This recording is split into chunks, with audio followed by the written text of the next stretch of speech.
from a creative family, and I think I grew up with that possibility and decided to pursue another avenue when I left home. But actually, when I started my family, I realised I wanted to do something creative and not travel as much anymore. So I retrained as a jeweller. 3D work tends to have quite a strong graphic energy. For me, it is something about that thing that happens in the hand.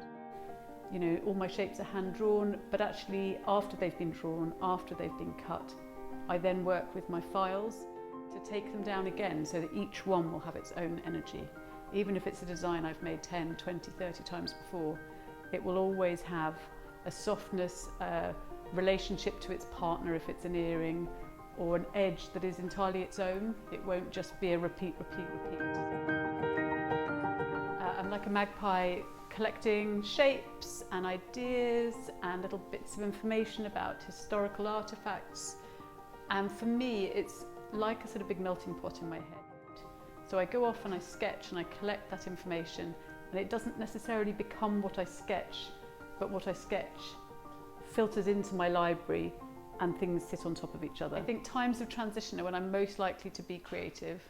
So I have found, I started off with massive sketch pads, and I have found that my sketchbooks get smaller and smaller and smaller. So my favourite sketchbook at the moment is about that big.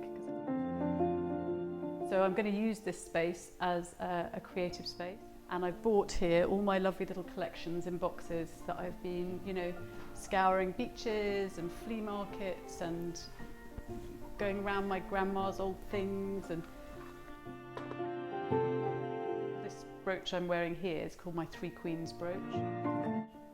It's part of my modern Rococo collection, and it's inspired by Queen chess pieces because I always thought they were really cool. But the Queen always has, she has so much power and she can move in different ways to other pieces, and she's kind of a little bit of a feminist icon.